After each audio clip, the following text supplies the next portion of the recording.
Eu estou numa série sobre família e o temor de Deus na família, que nos modela então a sua imagem. Vou usar o texto, Salmo 112, todo o texto. Gostaria que você ficasse de pé para lermos a palavra do Senhor todos juntos. Amém? Diz assim: aleluia! Bem-aventurado aquele que teme ao Senhor e tem grande prazer nos seus mandamentos. Os seus descendentes serão poderosos na terra, a geração dos justos será abençoada. Grande riqueza há na sua casa, e a sua justiça dura para sempre. A luz raia nas trevas para o ímpio, para quem é misericordioso, compassivo e justo. Tudo irá bem ao que empresta generosamente e com justiça conduz os seus negócios. Certamente o justo jamais será abalado, para sempre se lembrarão dele. Não temerá más notícias, o seu coração está firme, confiante no Senhor. O seu coração está seguro e nada temerá. No final, verá a derrota dos seus adversários. Distribui generosamente aos pobres. A sua justiça permanece para sempre. O seu poder será exaltado em honra. O ímpio o vê e fica irado. Arranja os dentes e definha. O desejo dos ímpios perecerá. Vamos orar ainda em pé. Senhor, muito obrigado por essa noite. Obrigado pelos meus irmãos aqui neste lugar. Agora a Tua palavra será exposta, onde, Senhor, nosso coração precisa, Senhor, ser tocado pelo Teu Espírito Santo, para que essas palavras sejam verdade no nosso coração. Proteja as nossas famílias, Senhor, cada casa, cada lar aqui representado. Que o Senhor proteja o pai, a mãe e os seus filhos, para que eles possam compreender para que existem, para que Deus criou esta família, e que, Senhor, no final deste culto, possamos sair daqui renovados pela Tua palavra e cheios, certos do Seu chamado para o nosso coração. Eu te peço isso em nome de Jesus. Amém. Podem sentar. Eu convido você nessa noite, então, a ir comigo numa jornada deste salmo que ecoa, então, nas profundezas da nossa alma e que aponta para uma coisa que é verdade para o meu e o seu coração, que é a verdadeira esperança da eternidade. Essa é e deve ser a única razão, o nosso único foco para conduzir a nossa família, é que a nossa esperança é inabalável, a nossa esperança é a eternidade. Estamos com a oportunidade em nossas mãos de marcar uma geração, a nossa geração, e para isso as nossas vidas precisam transcender o tempo e moldar o destino dos próximos anos. É assim que nós precisamos encarar a nossa família como um instrumento para impactar a cidade e moldar os próximos anos. Imagine se por um momento você, como um escritor, e você está escrevendo um livro, cada ação, cada palavra que você está colocando, cada escolha ali para você dividir o seu livro. Então, pensa agora na sua vida, é como devemos fazer, como se fosse uma linha traçada nas páginas de um livro que vai revelar as nossas vidas. E neste livro, estamos construindo um legado. Nós precisamos entender isso. Cada um de vocês, eu e vocês, estamos construindo um legado. E nesse livro, página por página, capítulo por capítulo, tem que estar pensando nesse legado.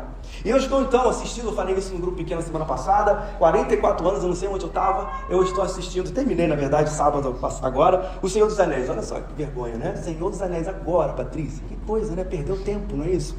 Tão legal. E assim como os personagens, aí eu fiquei vendo e eu começo a pensar no Evangelho, é assim que eu penso na minha vida, né? Tudo eu levo para o Evangelho. E assim como os personagens do filme, eles embarcam numa jornada heróica para destruir o anel, né? E derrotar as forças do mal. Eu e você, nós também somos imersos em uma jornada única. Por isso que a gente não pode perder tempo, nós não podemos perder a chance, aonde cada ação nossa, cada escolha que nós temos na nossa vida molda o destino, não apenas das nossas próprias vidas, mas também das gerações vindouras. É importante nós entendermos isso. Assim como os protagonistas dessa saga enfrentam desafios inimagináveis, cada um de nós aqui também nós enfrentamos batalhas diárias, não é isso? Quantas batalhas vêm sobre nós diariamente, suas próprias provações, tentações, tribulações. E assim como eles, nós somos chamados aqui a uma coisa, a perseverar, a manter-se na esperança de que mesmo diante do cenário que vai acabar com tudo, mas tem algo que vai fazer a gente vencer. De lutar com coragem, determinação, sabendo que cada passo que damos, cada escolha que fazemos é uma linha traçada na página deste livro que vai revelar aonde nós vamos chegar. Nós somos chamados para ser os arquitetos do nosso próprio legado, daquilo que a gente espera deixar para a nossa casa, para a nossa família, para a nossa igreja, para o nosso país. Pois ao final dos nossos dias, o que restará não serão apenas memórias passageiras, mas sim testemunho de uma vida que foi vivida, buscada, com um propósito. Eu e você, nós temos a chance de viver com um propósito, um significado. Vale a pena chegar lá e ter esse legado, esse propósito. A importância de deixarmos esse legado não pode ser subestimada, pois assim como, por exemplo, uma semente que é plantada hoje, você não sabe o que vai acontecer, e ela pode crescer, e ela pode florescer em uma árvore majestosa. As nossas ações presentes têm o poder de impactar o futuro das nossas famílias e da nossa igreja. Porque eu quero insistir com vocês, e vou insistir até o meu último suspiro. Família, pai, mãe, filhos. Mas você foi inserido no corpo de Cristo, e você faz parte da família de Deus. Então veja a igreja como a sua família. Não está separado da sua casa. Você vai para lá segunda, terça, quarta, sexta-feira para adorar a Deus juntos com os seus, mas depois você tem que estar aqui, continuando essa adoração com a sua família, corpo de Cristo, que é importante também como a sua família. Cada decisão que nós tomamos, cada palavra que proferimos, ecoará nas eras, influenciando aqueles que nos sucederão. O filme, então, do Senhor dos Anéis, é um senso de importância para deixar esse legado. Eles têm isso. Nós vamos deixar o quê para a próxima geração? Para a continuidade dos homens, da humanidade. Conquistar pessoalmente essa jornada. Nós somos desafiados a refletir não apenas sobre o que queremos, apenas o que eu quero, as nossas conquistas pessoais, individuais, mas sobre o tipo de legado que desejamos deixar para as próximas gerações. Entenda isso. O nosso chamado é este. Como será daqui a 1 ano, 2 anos, 3 anos, 10 anos? O que você está fazendo? O que nós estamos fazendo agora para que isso possa acontecer?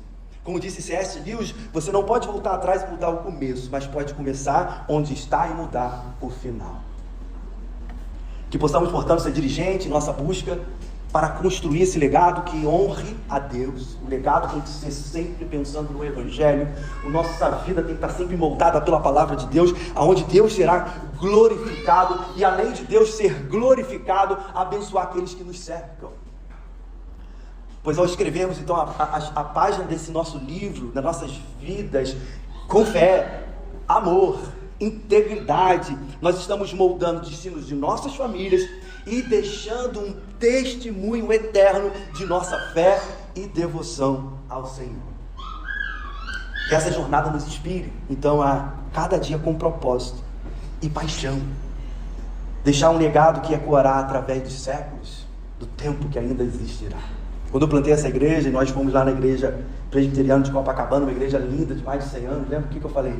Daqui a 100 anos, o que será da IPB Atos e Itaipuaçu? Que legado! Você que está tendo a oportunidade de plantar, de ver essa igreja crescer, daqui a 100 anos, o que será? Se vai ter daqui a 100 anos. Mas o que esse povo que vai estar aqui em nosso lugar, ele vai lembrar daquele povo que construiu 2021 até 2024 agora. Que legado que nós vamos deixar, que honre e glorifique ao Senhor. Que você seja cheio dessa expectativa que deve moldar e deve nos incentivar a viver o agora, o presente, o amanhã, o domingo que vem, na expectativa do reino, do Evangelho, de Cristo. O que mais você tem de melhor na sua vida? Então agarre-se nessa esperança e vamos junto construir um legado que deixe para as próximas gerações que Jesus Cristo vale a pena viver por Ele, existir por Ele, se mover por Ele, porque não há nada nesse mundo que possa substituir o teu amor. E diante desse salmo, então, eu quero pensar com você como primeiro ponto os benefícios de quem teme a Deus. Quais são os benefícios para você, sua família, para a igreja? Esse salmo precisa ser lido junto com o salmo 111, assim é que os teólogos veem. E se você olhar o 111 em casa, com calma, por causa do nosso tempo, que eu preciso terminar em 40 minutos, sabe? Me falaram assim, você tem 10 minutos para dar para o departamento infantil. Eu falei, Jesus, 10 minutos eu falo muita coisa. Mas vamos lá, você precisa ler então em casa para a gente não perder tempo, a gente lê os 2 salmos agora. Mas existe uma correspondência muito interessante nesses 2 salmos, que certamente não é coincidência, não existe coincidência para Deus. Quando nós consideramos esses paralelos, uma lição então surge em nossos olhos, e a conclusão desse paralelo é que quem teme a Deus se molda a sua imagem. Quem teme a Deus se molda a imagem de Deus. Quem teme a Deus, entre aspas, se torna como Deus. Olha o Salmo 111, eu quero separar 4 versículos para a gente perceber esse paralelo. Olha o versículo 111, verso 3, Salmo 111, 3. O que ele fez é majestoso e glorioso, e a sua justiça permanece para sempre. Agora pula para o 112, Rafael, 3 e 9. O 3 e depois o 9. Olha o 3. A riqueza, vou ler para vocês aqui. A grande riqueza da sua casa e a sua justiça dura para sempre. Pula para o 9. Isso, distribui generosamente aos pobres e a sua justiça permanece para sempre. O que seu poder será exaltado em honra. Se o 111 está dizendo que Deus é majestoso, Deus é glorioso e a sua justiça permanece para sempre, agora no 112 ele está dizendo então para vocês, família, que a riqueza, a fartura da sua casa, a justiça permanece para sempre, e aqueles que repartem, aqueles que são generosos, a justiça também permanece para sempre. Veja o verso 4 do 111.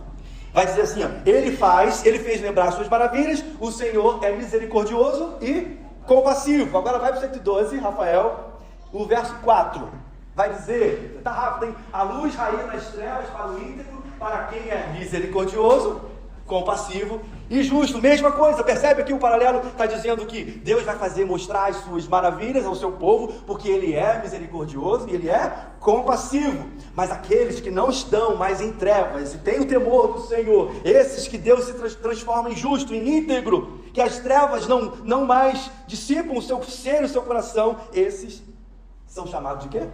Misericordioso, compassivo e íntegro ou justo. Percebe que o homem que teme a Deus é moldado ao caráter de Cristo.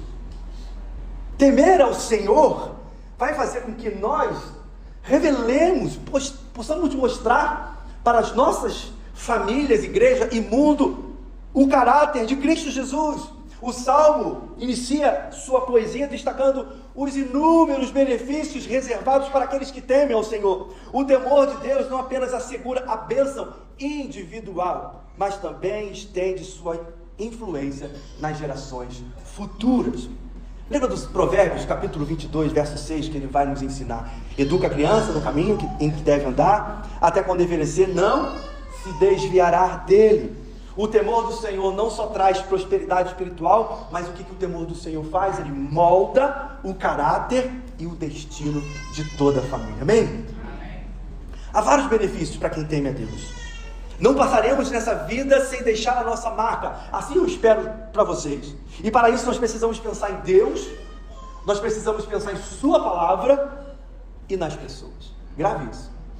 Quem teme ao Senhor, o seu pensamento ele é envolvido em Deus, na Sua palavra que nos moldará e nas pessoas. Olha o Provérbios capítulo 1, versículo 7, depois o 9 e o 10. Vai dizer assim: o temor do Senhor é o princípio do conhecimento, mas os insensatos desprezam a sabedoria e a disciplina, pois são um enfeite para a sua cabeça, um adorno para o seu pescoço. O 10, meu filho, se pecadores querem seduzi-lo, não ceda. O temor do Senhor é o quê? É o princípio do conhecimento. Essa é a base fundamental para uma vida de sabedoria. Quer viver sabiamente? Tema ao Senhor. Viva pelo Senhor. Não é simplesmente ter medo de Deus, mas é reverenciá-lo, é honrá-lo, é adorá-lo, é obedecer a Sua palavra com reverência, com humildade, com adoração. Quando nós reconhecemos a santidade, a soberania de Deus, nós logo vamos buscar Sua orientação em todas as áreas das nossas vidas. Aí para os filhos, por isso que os adolescentes aqui é bem importante, há uma importância muito que seja a marca da vida de vocês ainda como adolescentes, é ouvir a instrução dos seus pais e não desprezar o ensino das suas mães. Ser um adolescente é se achar um Superman. A força está comigo. Meu pai e minha mãe são velhos. Deixa eu te dizer, são experientes, conhecem a palavra de Deus. Ouça a voz dos seus pais e da sua mãe. Não perca a oportunidade de ouvi-los, porque deles tem, assim, eles temem ao Senhor, com certeza tem sabedoria para passar para vocês. Já os pais, vocês que estão aqui, devem ensinar os seus filhos a temerem ao Senhor, a amar ao Senhor mais do que vocês mesmos. Eu falei isso pro meu filho ontem tomando banho de piscina. Meu filho, eu te amo tanto. Eu sempre falo isso para ele, mas eu amo Jesus mais. E olha para mim, você me ama? Amo, pai, amo demais você. Mas você deve amar Jesus mais do que a mim mesmo. Nós precisamos ensinar isso para os nossos filhos. Precisamos fazer com que eles temam o Senhor. Eu falei semana passada, nós queremos transformar os nossos filhos em grandes profissionais, médicos, etc. O que você deseja para o seu filho, antes dele, de investir nisso no seu filho, invista para que ele tema ao Senhor, que obedeça ao Senhor, porque essa é a vontade de Deus estabelecida para as famílias. Tudo então que é transmitido através de nossos pais, autoridade, que são autoridade, é essencial para a nossa vida e sabedoria. Se você já é adulto, ainda tem o seu pai, ouça o seu pai. Quando nós honramos e obedecemos à autoridade estabelecida por Deus, nós estamos demonstrando também que nós tememos ao Senhor e nós nos reverenciamos a Ele. O provérbio também faz um alerta sobre os perigos da má companhia e da influência dos pecadores. Eu não estou dizendo que a gente não vai andar com os pecadores para influenciá-los, mas ele jamais, adolescentes, que vocês sejam protegidos, guardados pela mão poderosa do Senhor. Jamais os pecadores. Quem são os pecadores? Nós somos. Mas os pecadores que não foram lavados e remidos pelo Senhor, que não está justificado pela justiça de Cristo, esses não podem te influenciar jamais. Você deve estar com eles, mas vocês devem então mostrar Cristo para eles. E nós, ao escolhermos andar com Deus e seguir os seus caminhos, nós encontramos proteção, direção no meio das tentações. Nós precisamos nos agarrar à palavra do Senhor no meio das tentações, das armadilhas do mundo. Dr. David Merck disse algo muito interessante. Eu separei essa frase aqui sobre o temor do Senhor. Ele vai dizer assim: o temor do Senhor é um conceito bipolar, no sentido de juntar profunda reverência, ou seja, a transcendência, e profundo amor, que é a imanência. Deixa eu explicar isso para vocês. A transcendência de Deus refere-se à sua grandeza, santidade, poder incomparável, que Ele está além da nossa compreensão. Nós humanos não conseguimos compreender a transcendência do Senhor. É a noção de que Deus está acima de sobre todas as coisas, acima de tudo. É totalmente separado, diferente da sua criação. Nesse sentido, o temor do Senhor envolve uma profunda reverência por quem Ele é, pela pessoa que Ele é, sua majestade e sua santidade. Por outro lado, a imanência de Deus refere-se à sua proximidade, à sua presença constante, o seu amor pessoal para cada um de nós. Aí eu lembrei de Jeremias capítulo 23, versículo 23 ao 24, ele vai dizer assim, Deus vai dizer: sou eu, Deus, somente de perto, diz o Senhor, e não também Deus de longe. Esconder-se ia alguém em esconderijo, de modo que eu não veja, diz o Senhor. Porventura não encho eu os céus e a terra, diz o Senhor. Deus está dizendo que Ele não é apenas Deus que está próximo, mas também o Deus que está distante. Nesse sentido, Ele está presente em todas as situações e em todos os lugares. O seu domínio não é perdido, Ele governa todas as coisas. Não importa quanto nós estamos próximos ou distantes, nós podemos sentir que Ele está. E Ele está aqui. Nesse sentido, o temor do Senhor também envolve um profundo certeza do seu amor, da sua confiança, como um Deus Pai amoroso que Ele é. Não há lugar onde alguém possa se esconder de Deus. Ele vê tudo, Ele conhece todos, Ele conhece os segredos mais profundos do nosso coração. Ele está sabendo exatamente dos nossos pensamentos nesse exato momento. Portanto, temor do Senhor, como um conceito, como diz o conceito bipolar, nos convida a equilibrar essa reverência pela grandeza, santidade de Deus, também com um profundo amor, confiança nele, cuidado dele para com os seus filhos. É a combinação perfeita de respeito, de amor, que nos leva a viver uma obediência, uma devoção a Ele em todas as áreas da nossa vida. Neste caso, o temor do Senhor não é apenas um sentimento passivo de reverência, mas também é uma atitude ativa. Ou seja, serei submisso ao Senhor, adorarei ao Senhor, servirei ao Senhor, porque Ele é grande e exaltado, e ao mesmo tempo, Ele sendo tão diferente dos seres humanos, de nós mesmos, Ele veio até nós, se moldou a nossa vida, foi perfeito em todas as coisas, e nos trouxe salvação. Então a esse Deus toda reverência, toda adoração e toda servidão, porque Ele é digno de ser adorado. É uma expressão de nossa fé e confiança em Deus como nosso Senhor e Salvador.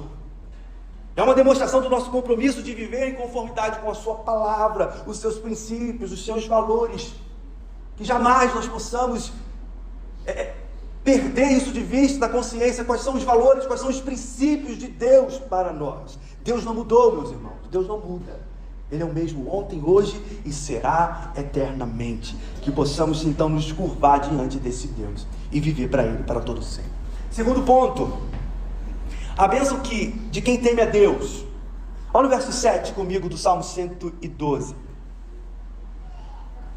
Ele não teme mais notícias. Seu coração é firme, confiante no Senhor. Aqueles que verdadeiramente temem ao Senhor são resolutos em seu compromisso para com Deus. Não temem. Não temem ao mal que possa vir.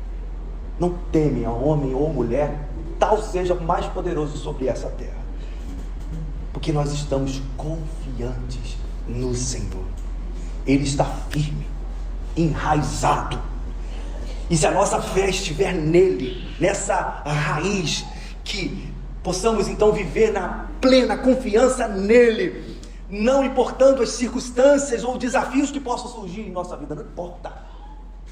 Os nossos olhos estão fixos em Cristo, e Ele venceu a morte, Ele venceu por nós, Ele é o vitorioso, que compartilha a sua vitória conosco. Não há o que temer, não há o que temer.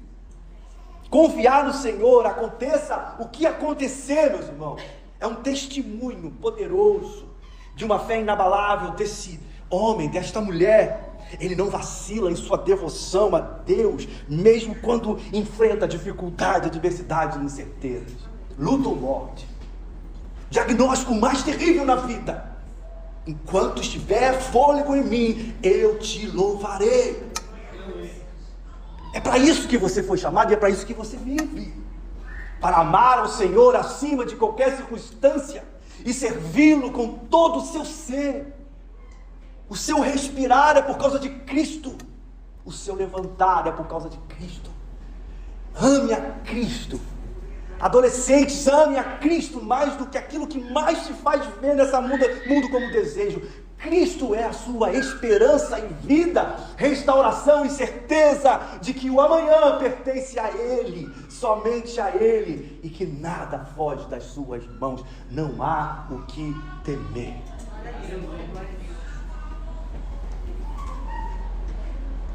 Em vez disso, o Senhor permanece, e nós permanecemos firmes e confiantes na fidelidade e no poder de Deus para guiar, proteger e nos sustentar.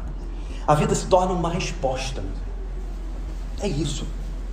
É uma resposta a Deus, é um reconhecimento da sua soberania, é um reconhecimento da sua bondade, é uma convicção que nada pode nos roubar, de que Ele é digno de toda confiança, Ele é digno de todo louvor, independente dessas circunstâncias que podem chegar até nós. Ouçamos o chamado do salmista, então, e cantemos com ele, pois o homem e a mulher que teme ao Senhor, o homem e a mulher que se permanecem obedientes no compromisso com ele e confiantes na sua fidelidade, não tenha nada. Eu quero insistir isso com você. Talvez você esteja aqui com o seu coração temeroso. O que será do amanhã? O que será de mim? O Deus de toda a terra está olhando para você e nada foge do controle. Então que você possa dizer: o que vier, eu te louvarei. Eu vou te louvar, porque o Senhor é o Deus da minha salvação. Nem o diabo inteiro, nem o ladrão pode roubar isso de você, porque Cristo na cruz do Calvário já declarou a vitória e derramou sobre o teu povo. Nada pode nos deter. Sabe o motivo para conseguir viver assim? Talvez você esteja com o seu coração ainda temeroso. João capítulo 15, versículo 5 vai dizer assim: eu sou a videira, vocês são os ramos. Se alguém permanecer em mim e eu nele, esse dará muito fruto, pois sem mim vocês não podem fazer coisa alguma. Por que o nosso coração está triste? Por que o nosso coração está temeroso? Por que o nosso coração então duvida? Porque a gente não está vivendo com este versículo em nós, gravado em nossa memória, lembrando isso, quando Jesus diz: pois sem mim vocês não podem fazer coisa alguma. De quem você depende para produzir frutos? Deixa eu te perguntar. Seu braço? Sua força? Seu dinheiro? Dependa de Cristo. Confiar nele. conforme expresso nesse versículo, implica em reconhecer a nossa total dependência dele para a vida. Deixa eu te dizer, seja para você dormir, seja para você acordar, seja para você deslocar do seu trabalho, seja no computador, seja nos relacionamentos, não importa, Cristo deve ser a fonte e o encorajamento da vida. Sem Cristo, nada podemos fazer. Outro benefício é o seguinte, verso 1 de novo do 112, Rafael. Aleluia! Como é feliz o homem que tem o Senhor e tem grande prazer em seus mandamentos. O resultado, então, de temer ao Senhor é alegria, regozijo, paz, segurança, certeza, esperança, amor, o que mais você quiser colocar. Quantos querem viver desta maneira? Amém. Tema ao Senhor, meus irmãos. Tema ao Senhor. João capítulo 14, versículo 21 vai dizer, aquele que tem, quase cantei aqui agora, hein? Aquele que tem, vou cantar, os meus mandamentos e os guardar, este é o que me ama. Que coral maravilhoso, vou nem ler o texto. Quando uma família então está enraizada nisso, nessa certeza da palavra de Deus como seu mandamento mais importante, e não apenas ouve, mas pratica em seus ensinamentos durante o seu lar. O lar, então, seus filhos se transformam, aquele local se transforma em um lugar de verdadeira fé que se manifesta através da ação. Precisamos ouvir, encher nosso coração de certeza, e isso deve ir para a prática. Prática, para que os nossos filhos percebam em nós que sim, verdadeiramente está ali duas pessoas que amam a Jesus acima de qualquer coisa. Quando vier as incertezas da vida, das fases da vida, com certeza, esses nossos filhos jamais esquecerão do temor do Senhor.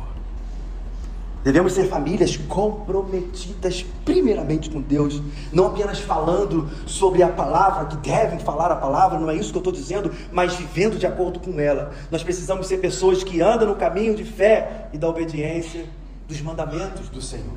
Desta forma, além de obter benefícios, sabe o que vai acontecer além desses benefícios? Que quem teme ao Senhor, este agora começa a beneficiar a outros. Não fica só com a gente, não é só um benefício meu, mas é um benefício que eu agora sou estimulado a compartilhar esses benefícios e abençoar o outro. Olha o verso 8 e o verso 9.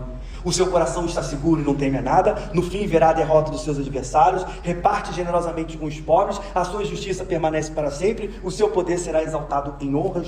A gente vai falar um pouco sobre esse versículo. A família que serve ao Senhor percebe que sem Jesus nada podem fazer, e por reconhecer a sua bondade, misericórdia, justiça, perdão, redenção, salvação, santificação, vida, esperança, não procura ser servido, mas servir, e além de servir, proteger aqueles que estão ao seu lado. Por isso que eu digo, não dá para vir aqui sem esse senso de família. Eu preciso amar vocês, vocês precisam me amar, eu preciso servir vocês, vocês precisam me servir, e assim a gente se torna um grande exército poderoso que revela aquilo que é de mais importante, que é Jesus Cristo, a esperança da esperança, que Ele é a alegria das alegrias, que Ele é a paz que excede todo entendimento. É para isso, é para isso. A família que serve o Senhor percebe que é isso, que sem Ele nada pode fazer, porque Jesus veio para fazer isso. Veja Marcos capítulo 10, versículo 45, pois o próprio Filho do Homem não veio para ser servido, mas para servir e dar a sua vida em resgate de muitos. Este versículo destaca o exemplo do serviço, o amor altruísta deixado por Jesus Cristo. Mas foi Jesus, pastor. Jesus teve esse papel de fazer essas coisas. Mas quando Jesus ascende aos céus, Ele deixa o Espírito Santo e diz que nós iríamos fazer ainda coisas maiores, e Ele nos colocou a responsabilidade de continuar fazendo a sua obra. Pequenos cristos nós somos, usados pelo poder do Espírito Santo. Então nós devemos pegar todo o exemplo de Cristo e viver de acordo com o que Ele nos ensinou. Em meio ao mundo, nós precisamos então parar tudo e servir a este mundo. Sabe por quê? Porque Ele veio a nós.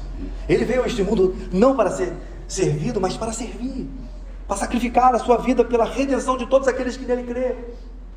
Da mesma forma, como seguidores de Cristo, nós somos chamados a viver em serviço uns aos outros, cuidando das necessidades físicas, emocionais e espirituais dos outros, assim como Cristo fez.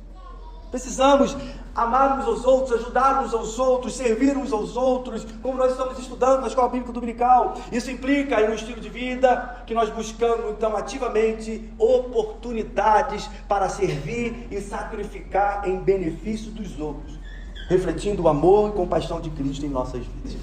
Esses dias eu vi um vídeo, esses vídeos rápidos aí que aparecem na nossa tela, de uma senhora de, sei lá, 80, 90 anos, uma senhorinha, e ela corria atrás dos ônibus que estavam parando, porque quando as pessoas iam descer do ônibus, ela entregava um papelzinho e dizia para a pessoa: olha, Jesus Cristo é sua vida, Jesus Cristo é sua salvação. Ela falava com todo mundo, uns não davam ideia, outros pegavam, outros ela tinha a oportunidade de conversar. Por que ela faz isso? Uma senhorinha correndo, porque ela entendeu quanto foi beneficiada por esse amor, e ela precisa então compartilhar isso com todos aqueles que ela encontrar. É isso, meus irmãos, que nós precisamos entender. E aí os pais devem educar os seus filhos na intenção de que seja uma bênção, aonde quer que forem. Eu falo para o Davi: Davi, você foi para o recreio, e aí, você falou de Jesus para o seu amiguinho? Ou você só comeu lá o lanche? Precisamos falar isso para os nossos filhos. Precisamos fazer com que os nossos filhos entendam que sem Jesus nada podem fazer, e que eles reflitam o amor e a compaixão de Jesus nas vidas. O verso 2 vai dizer o seguinte: seus filhos serão poderosos na terra, serão uma geração abençoada de homens íntegros. Quando os pais que temem ao Senhor e vivem em obediência a Ele, e é isso aqui tem que estar, gente. Temer ao Senhor e obedecer ao Senhor tem que andar juntos. E essa bênção então se estende de gerações em gerações. Os nossos filhos não se perderão, porque eles estão onde? Alicerçados numa aliança que é inquebrável, garantindo que os nossos filhos sejam abençoados e fortalecidos nesta terra. Portanto, esse versículo 2, o verso 2, nos lembra da importância da influência nossa como pai, como mãe, na vida dos nossos filhos, e da responsabilidade de criar uma geração, como essa geração precisa cortar para Jesus, que busque e honre ao Senhor, que adore ao Senhor.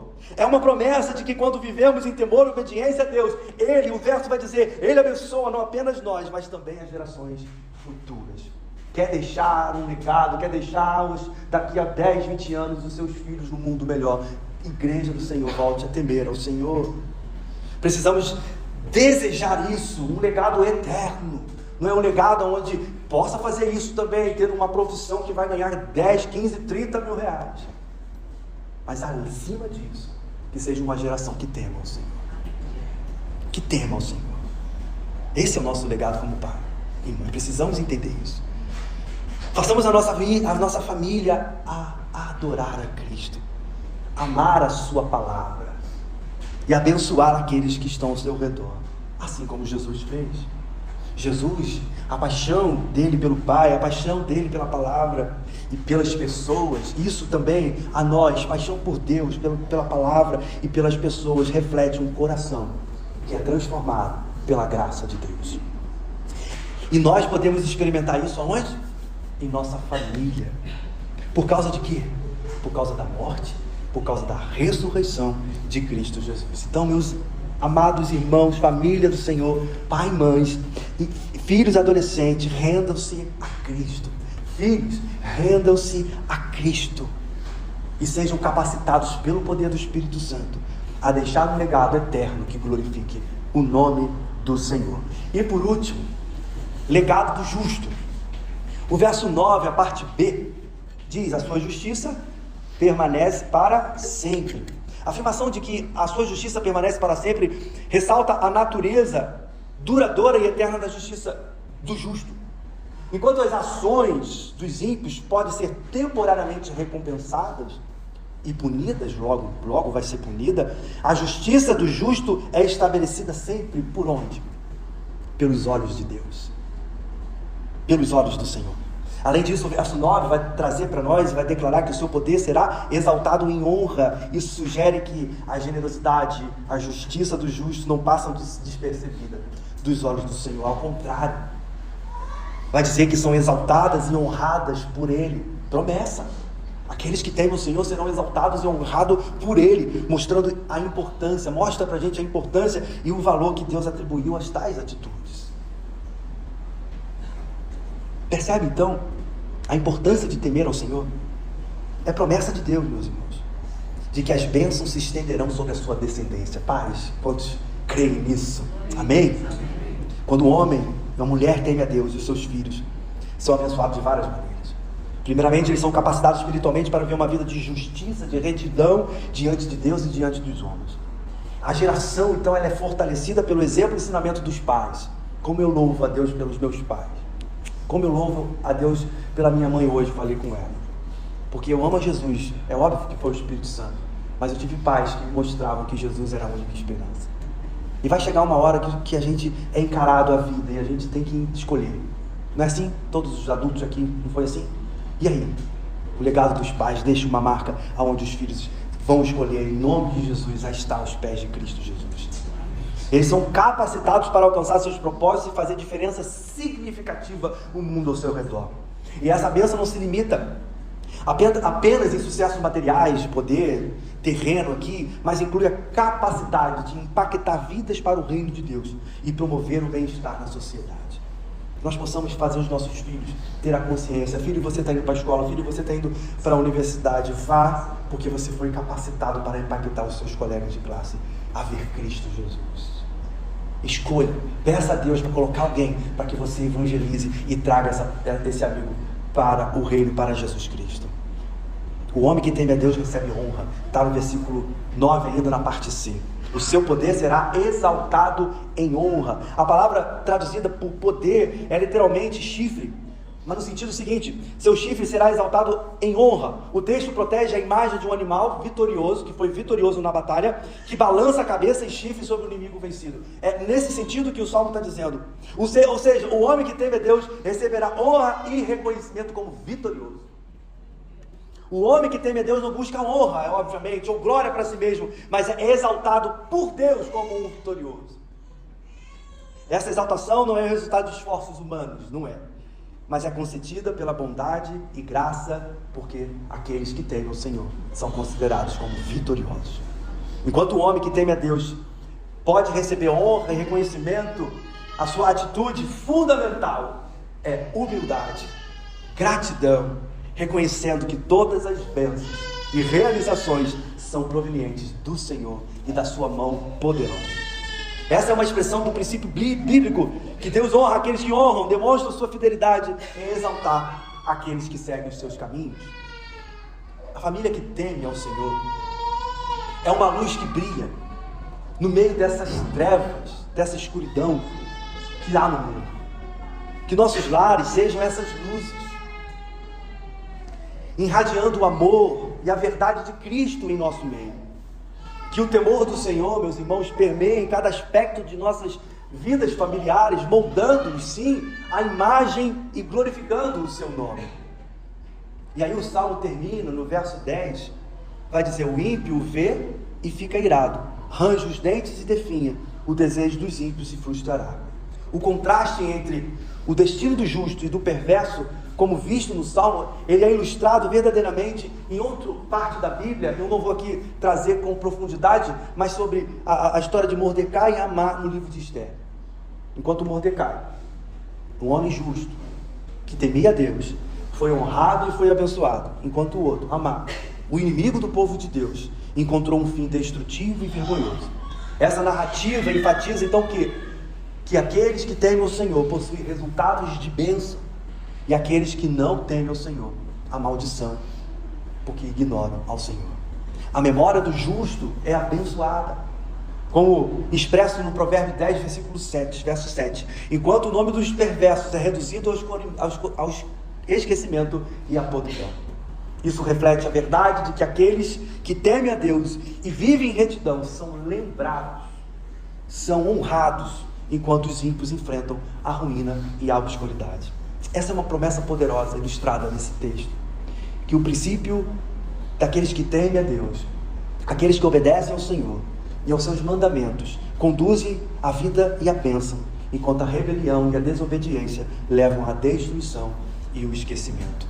Que as nossas famílias obedeçam ao Senhor e os seus mandamentos, que ninguém aqui seja desobediente à palavra do Senhor, que jamais em nossos lares possa faltar o ensino do sacrifício de Cristo, da cruz, do sangue, que foi derramado. Porque isso é o alicerce da nossa fé. É o sacrifício perfeito que perdoou todos os nossos pecados. É isso que os nossos filhos precisam ser ensinados, muito mais do que qualquer outra coisa. Jesus Cristo morreu por você, meu amado filho, para te perdoar dos seus pecados e trazer você à volta, à certeza da esperança da vida com Deus. Através do sacrifício de Jesus, nós somos então reconciliados com Deus. Isso não pode esquecer, não pode estar esquecido em nossas casas. Capacitados então pelo Espírito Santo a viver uma vida de obediência e adoração. O Espírito Santo que habita em nós, fortalecendo-nos, guiando-nos e nos capacitando. É Ele sempre a seguir os mandamentos do Senhor. E aí, meus irmãos, já chamo os músicos para cá. A nossa resposta a esse sacrifício incomparável de Jesus. A vida cristã é uma resposta. A resposta a quê? Há uma resposta do amor. Há uma resposta cheia de gratidão pelo que Ele fez por nós, através de Jesus Cristo. É uma expressão de nossa fé, da nossa devoção, capacitada pelo Espírito Santo que habita em nós. Sabe de uma coisa? O que eu oro é que possamos viver cada dia com um propósito. Eu e você. Que possamos viver com um propósito. De deixar um legado que aponte para a eternidade. Inspirando não somente os nossos filhos, mas toda uma geração. Para quê? Para seguir os passos de Jesus. Para glorificar a Deus em tudo que fazem. Que isso seja verdade nas nossas vidas, no compartilhar isso com os nossos filhos e nós juntos no mundo aí fora. Que Deus nos ajude, meus irmãos, a sermos famílias que vivem e refletem o temor do Senhor para sua honra e para a sua glória. Quero pedir a você que